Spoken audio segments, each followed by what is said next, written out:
कहानी की शुरुआत में बताया जाता है कि चेस्टर्स मिल नाम का एक शहर पहले आम शहरों की तरह ही था, लेकिन फिर वहाँ कुछ ऐसी भयानक डरावनी घटनाएं घटने लगी जिससे पूरा का पूरा शहर नर्क से भी बदतर बन गया। लेकिन आखिर वहाँ ऐसी कौन सी खतरनाक घटनाएं होने लगी, चलिए जानते हैं। तो कहानी की शुरुआत होती है बार्बी नाम के एक लड़के को दिखाते हुए जो एक डेड बॉडी को जंगल में दफना रहा था। बार्बी वहाँ का लोकल निवासी नहीं था और बार्बी के माथे पर लगी चोट को देखकर लग रहा था कि मरने वाले बंदे के साथ उसकी काफी ज्यादा लड़ाई हुई होगी। उस आदमी को दफनाने के बाद बार्बी अपनी कार में शहर से बाहर निकलने लगता है, लेकिन तभी उसका सामना शेरिफ नाम के एक पुलिस ऑफिसर की कार से होता है। उसे देखकर वो थोड़ा डर जाता है, जिससे उसका ध्यान ड्राइविंग से हट जाता है, लेकिन किसी तरह वो पुलिस से बच निकलता है। पर तभी कुछ गायें सड़क के बीचों बीच खड़ी थी। उनको बचाने के लिए बार्बी अपनी कार को एकदम से मोड़ देता है, जिससे वो गायों से भरे खेत में पहुंच जाता है। इससे उसे थोड़ी चोट लग गई थी। कुछ सेकंड्स बाद वहाँ पर जमीन अर्थक्वेक की वजह से जोर जोर से हिलने लगती है कि अचानक आसमान से एक चीज बार्बी के सामने आकर नीचे गिरती है और सब कुछ शांत हो जाता है। बार्बी देखता है कि एक गाय आसमान से गिरने वाली उस चीज से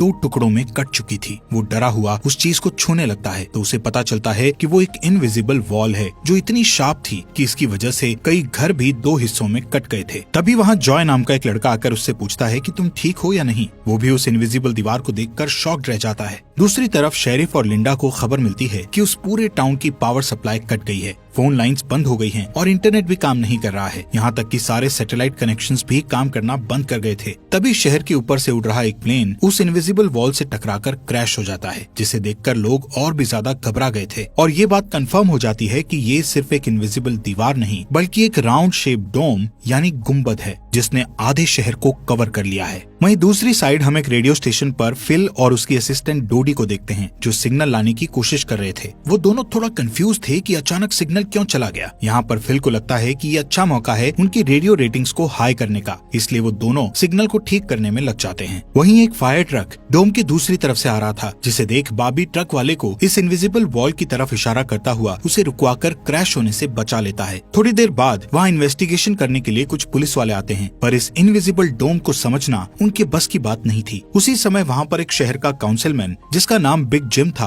वो भी पहुँच जाता है, लेकिन उसे भी इस डोम के बारे में कुछ भी समझ नहीं आता। यहाँ पर पुलिस को इन्फॉर्मेशन मिलती है कि उस शहर की तरफ आने वाले सभी रास्तों को बंद कर दिया गया है क्योंकि उस डोम की वजह से बहुत सारे एक्सीडेंट हो रहे हैं। इसके थोड़ी दूर घर पर जूनियर नाम का लड़का एंजी नाम की लड़की के साथ इंटीमेट हो रहा था। एंजी पेशे से नर्स थी और जो की बड़ी बहन भी थी। इंटीमेट होने के बाद जूनियर एंजी से कहता है कि मैं तुमसे बहुत प्यार करता हूँ, लेकिन एंजी उसे कहती है कि वो उसके लिए ऐसा कुछ फील नहीं करती। इससे जूनियर का दिल टूट जाता है और उन दोनों में बहस होने लगती है। यहाँ पर उनकी बहस इतनी बढ़ जाती है कि एंजी उसे थप्पड़ मारकर वहाँ से चली जाती है। इसके बाद हम 3 लोगों की फैमिली को देखते हैं, जिसमें मदर कैरोलीन, एलिस और उन दोनों की बेटी नोरी उसी टाउन की तरफ जा रही थी। उन्हें इस बात की खबर नहीं थी कि डोम ने उस टाउन को कवर किया हुआ है। दूसरी तरफ हम जूलिया नाम की एक इन्वेस्टिगेटिव रिपोर्टर को देखते हैं जिसका चेस्टर्स मिल शहर में बहुत नाम था। एक दिन एक औरत उसे एक सीक्रेट खबर देने के लिए कॉल करती है। वो औरत उसे बताती है कि उसने उस वीक चेस्टर्स मिल में प्रोपेन से भरे 6 ट्रक को जाते हुए देखा है और उसके हिसाब से इतनी बड़ी क्वांटिटी में प्रोपेन जैसे फ्यूल का शहर में आना किसी खतरनाक प्लान का हिस्सा हो सकता है। जूलिया उस औरत को इस बारे में इन्वेस्टिगेशन करने का वादा करती है, पर वो अपने काम में ज्यादा बिजी होने के कारण उस पर ध्यान नहीं दे पाती। वहीं बिग जिम रेडियो स्टेशन जाकर इमरजेंसी की अनाउंसमेंट करता है। कैरोलीन जो एलिस और नॉरी के साथ शहर में आ रही थी ये अनाउंसमेंट सुन लेती है, पर उन्हें लगता है कि ये किसी तरह का एडवर्टीजमेंट है, इसलिए वो इस अनाउंसमेंट पर ध्यान नहीं देती और उनकी कार डोम से टकराते टकराते बचती है क्योंकि उससे पहले दूसरी तरफ से आ रहा एक ट्रक डोम से टकराकर क्रैश हो जाता है, जिसे देखकर वो तुरंत अपनी कार के ब्रेक लगा देती है। इतने बड़े इंसिडेंट को देखकर नॉरी के दौरे पड़ने लगते हैं, जिससे वो बेहोश हो जाती है, लेकिन बेहोश होने से पहले वो किसी पिंक स्टार के बारे में कहती है। अब यहाँ से नॉरी को जल्दी से हॉस्पिटल में ले जाया जाता है, जो कि टाउन में होने वाली घटनाओं से घायल हुए लोगों से भरा पड़ा था। वहीं जूलिया और बार्बी घायल हुए लोगों को हॉस्पिटल ला रहे थे। इसी हॉस्पिटल में जूलिया का हस्बैंड भी डॉक्टर था। वो उससे मिलने जाती है, लेकिन उस वक्त उसका हस्बैंड हॉस्पिटल में नहीं था। हॉस्पिटल में जूलिया को पता चलता है कि उसका हस्बैंड संडे को कभी काम नहीं करता था, पर वो जूलिया को हमेशा झूठ बोलता आ रहा था। हॉस्पिटल के बाहर हम बार्बी और एंजी को मिलते हुए देखते हैं। दोनों को साथ देखकर जूनियर के अंदर एक अलग सी जलन पैदा होती है। वहीं अब टाउन के बॉर्डर्स को सैनिकों द्वारा सील कर दिया जाता है। बहुत सारे साइंटिस्ट और एक्सपर्ट्स को भी इस अजीबोगरीब मुसीबत का असल कारण नहीं पता चलता, पर कुछ घंटों बाद बिग जिम प्रोपेन के बारे में बात करने के लिए शेरिफ से मिलता है। यहाँ पर उनकी बातों से हमें पता चलता है कि उनको इस डोम के बारे में पहले से थोड़ा बहुत पता था, पर वो इस पर खुलकर बात नहीं कर रहे थे। वहीं बॉबी को उस टाउन में एक दिन के लिए रुकना था, पर उसके पास ठहरने के लिए कोई जगह नहीं थी, इसलिए वो अपनी कार में ही रात बिताने का फैसला करता है। तभी जूनियर उसके पास आता है और उसे एंजी से दूर रहने को कहता है। धीरे धीरे उसकी बात धमकी में बदल जाती है। बॉबी हैरान होता है कि आखिर उसकी गलती क्या है। इसी बीच वहाँ जूलिया आ जाती है, जिससे वो झगड़ना बंद कर देते हैं। यहाँ से सीन शिफ्ट होता है और हम देखते हैं कि टाउन के ऐसे हालात से लापरवाह होकर एक जगह कुछ टीनेजर्स पार्टी कर रहे थे। इनमें जॉय भी था। जॉय एक लड़के से वहाँ के हालात पर बात करने लगता है, लेकिन अचानक जॉय को दौरा पड़ने लगता है और वो पिंक स्टार के बारे में बोलने लगता है, जैसे कि पहले नॉरी ने बोला था। वहीं जॉय की बहन एंजी घर पर अकेली होती है। तभी अचानक उसके घर में जूनियर घुसकर उसको किडनैप करके अपने फादर के टूटे फूटे शेल्टर में ले जाता है। यहाँ पर वो उसे बताता है कि मुझे पता है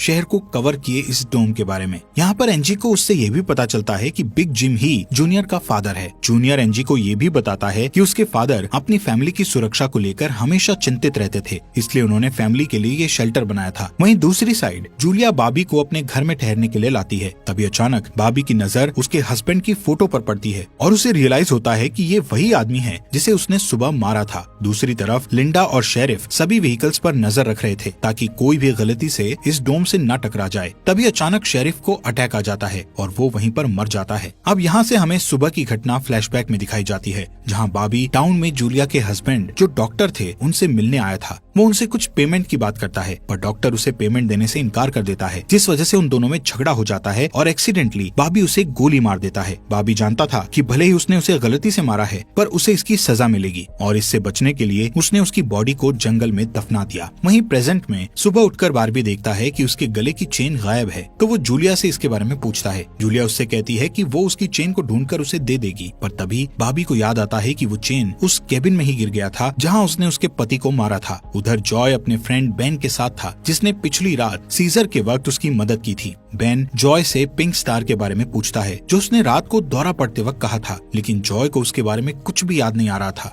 वहीं रेडियो स्टेशन में डोडी एक स्पेशल डिवाइस की मदद से डोम के बाहर वाले लोगों से कांटेक्ट करने में सक्सेसफुल हो जाती है। वो सोल्जर्स को आपस में बात करते हुए सुन सकती थी, पर वो उनसे कुछ नहीं कहती। वहाँ सोल्जर्स भी कंफ्यूज थे कि आखिर ये इनविजिबल वॉल क्या है। दूसरी तरफ बिग जिम रेस्टोरेंट में बैठा ब्रेकफास्ट कर रहा होता है कि लिंडा वहाँ आकर उसे शेरिफ के मरने की खबर सुनाती है, जिससे वो लोग तुरंत बंकर में डेड बॉडीज को दफनाने वाले के पास जाते हैं, जिसका नाम लेस्टर था। उधर एंजी शेल्टर में किसी को मदद के लिए बुलाने की पूरी कोशिश करती है, पर वो कामयाब नहीं होती। तभी जॉय वहाँ आता है और उसे चेन के जरिए बेड से बांध देता है। वहीं बिग जिम लेस्टर को अपने साथ लेकर आता है, जो कि शेरिफ का ही दोस्त था। शेरिफ की मौत से वो बहुत दुखी और परेशान हो जाता है। जब लिंडा उनके आसपास नहीं होती, तब वो और बिग जिम पिछले महीने होने वाले प्रोपेन के इंपोर्ट के बारे में बात करते हैं कि प्रोपेन के इंपोर्ट में उन तीनों का ही हाथ था और उन्होंने टाउन वालों से ये बात छुपाई थी। शेरिफ की मौत से ये कंफर्म हो गया था कि वो उनकी इन्वॉल्वमेंट के बारे में किसी को कुछ नहीं बता पाएगा, जो कि उनके लिए अच्छी खबर भी थी। उसी दिन बाद में लिंडा पुलिस स्टेशन आती है तो देखती है कि बिग जिम शेरिफ के ऑफिस में कुछ ढूंढ रहा है। लिंडा के पूछने पर जिम उसे कहता है कि वो वहाँ शेरिफ की वसीयत के पेपर्स ढूंढ रहा है, लेकिन असल में वो वहाँ प्रोपेन के इंपोर्ट से जुड़े पेपर्स को ढूंढने आया था, जो उसे और लेस्टर को परेशानी में डाल सकते थे। वो तुरंत बाहर आकर शेरिफ को बताता है कि मुझे लगता है वो पेपर शेरिफ के घर में होंगे, जिन्हें लाने के लिए वो लेस्टर को तुरंत उसके घर भेजता है। इसी बीच जूलिया जल्दी से रेडियो स्टेशन पर डोडी के पास जाती है, जहाँ वो देखती है कि वो लोग डिवाइस के जरिए डोम के बाहर खड़े सैनिकों की बातचीत सुन सकते हैं। उनकी बात सुनने पर जूलिया को पता चलता है कि वो लोग जमीन खोदकर डोम को बाहर निकालने की कोशिश कर रहे हैं, पर वो इस काम में कामयाब नहीं हो पा रहे हैं। इसके बाद जूलिया रेडियो के जरिए पूरे टाउन में डोम वाली खबर को फैला देती है, जिससे लोगों में डर पैदा हो जाता है और लोग घबरा जाते हैं। वहीं जॉय और बेन बॉर्डर के पास साइंटिस्ट को अपना काम करते हुए देखते हैं। साइंटिस्ट ये देखते हैं कि डोम के ऊपर पानी का क्या असर होता है, पर उन्हें ज्यादा कुछ समझ नहीं आ रहा था, जिससे वो किसी नतीजे पर नहीं पहुंच पाते। वहीं जॉय देखता है कि ये डोम एक छलनी की तरह है। वो बेन से बताता है कि इस डोम में से बिल्कुल मामूली सा पानी आर पार जा सकता है। दूसरी ओर बार्बी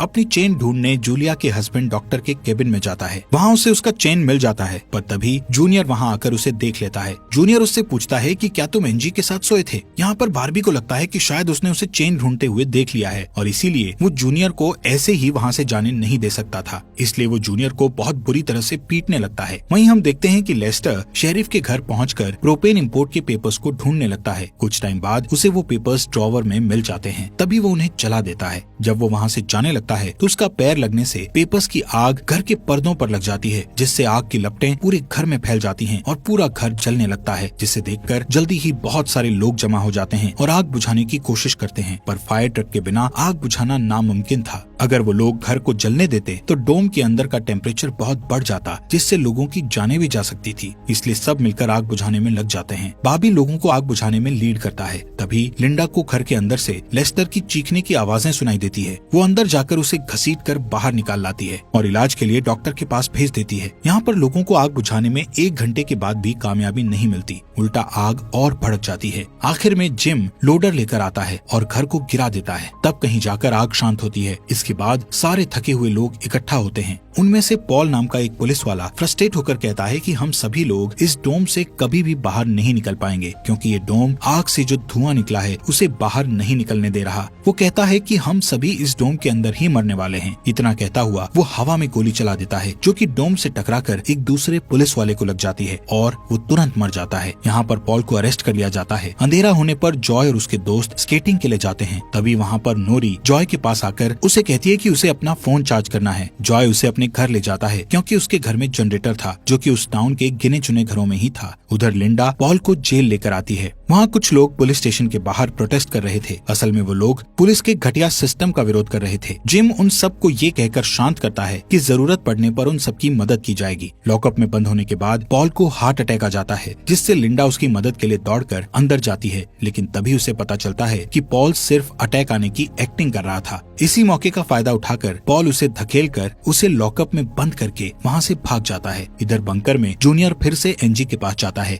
एनजी समझ चुकी थी कि अगर उसे यहाँ से निकलना है तो उसे जूनियर को झूठे जाल में फंसाना पड़ेगा, इसीलिए वो उससे अपने बचपन की यादें साझा करती है, जब वो दोनों एक बंद टनल में जाया करते थे, और कहती है कि हो सकता है डोम का टनल पर कोई असर नहीं हुआ हो तो वो लोग बाहर जा सकते हैं। यहाँ पर एनजी सोचती है कि अब वो उसके प्यार के जाल में फंस गया है तो शायद वो उसे छोड़ दे, लेकिन ऐसा कुछ नहीं होता। जूनियर अकेले ही उस टनल में जाने का प्लान बनाता है। वहीं जिम जब पुलिस स्टेशन में आता है तो पॉल की जगह लिंडा को लॉकअप में बंद देखता है। वो तुरंत उसे लॉकअप से बाहर निकालता है। उन्हें पता चलता है कि पॉल अपने साथ एक राइफल और कुछ गोलियां लेकर गया है। लिंडा तुरंत उसकी तलाश में जंगल की ओर निकल जाती है, क्योंकि उसे पता था कि पॉल अक्सर शिकार करने जंगल की तरफ जाया करता था। वहीं जिम पॉल को पकड़ने के लिए एक टीम तैयार करता है। उधर रेस्टोरेंट में बैठी कैरोलीन को नॉरी की फिक्र हो रही थी, क्योंकि वो पिछली रात अपनी दोनों मदर्स को बिना बताए जॉय के घर रुक गई थी। वहीं जिम लोगों से पॉल को तलाश करने के लिए उसकी टीम ज्वाइन करने को कहता है। वो बाबी से भी उनके साथ चलने को कहता है, क्योंकि वो आग बुझाने में अच्छा लीडर साबित हुआ था। इसके बाद वो लोग जंगल में जाने लगते हैं। रास्ते में बार्बी अपनी खूबियां दिखाता हुआ उनसे कहता है कि वो मिलिट्री में भी रह चुका है। वहीं दूसरी ओर जूलिया जूनियर को टनल की तरफ जाते हुए देखती है। वो उसे रोककर पूछती है कि वो बैग पैक करके कहाँ जा रहा है, लेकिन जूनियर बहुत जल्दी में था और वो नर्वस भी था।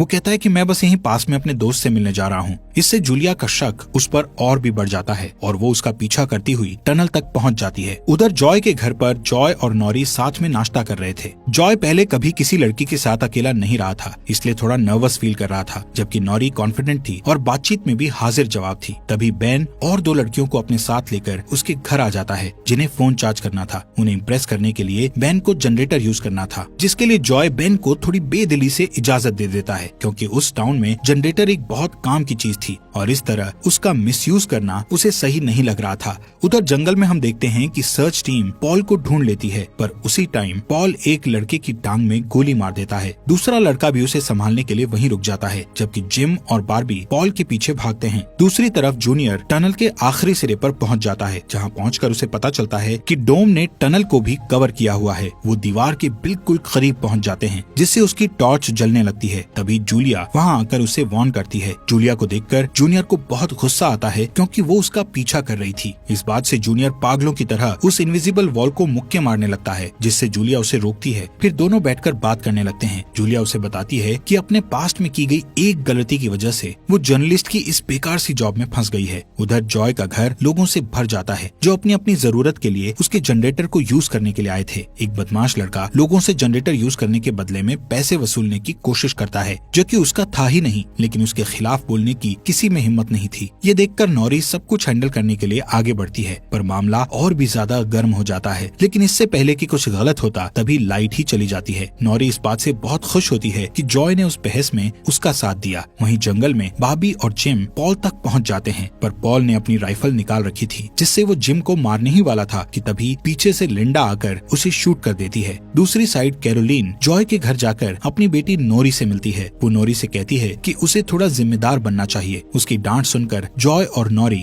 एक दूसरे का हाथ पकड़ लेते हैं, जिससे एक स्ट्रेंज स्पार्क पैदा होता है और उसी वक्त दोनों को दौरे पड़ने लगते हैं। वो दोनों एक साथ किसी पिंक स्टार के बारे में बात कर रहे थे। उधर जूनियर शेल्टर में एनजी के पास जाता है, लेकिन इस बार उसके हाथ में फर्स्ट एड किट थी। एनजी उसके जख्मों पर मरहम पट्टी करती है और चुपके से सीजर अपने पास रख लेती है। वहीं हम देखते हैं कि जूलिया और बार्बी दिन भर की थकान के बाद वापस घर लौटते हैं, लेकिन जूलिया जूनियर की बातें सुनने के बाद से ही बार्बी पर शक करने लगी थी और जब बार्बी नहाने जाता है तो जूलिया उसका सामान चेक करने लगती है। दोस्तों, हमारे फॉक्स एक्सप्लेनर हिंदी चैनल को सब्सक्राइब करना मत भूलना। और आपको ये अंडर द डोम सीरीज यहाँ तक कैसी लगी, इस सीरीज के नेक्स्ट एपिसोड लाएं या नहीं, कमेंट बॉक्स में हमें जरूर बताएं।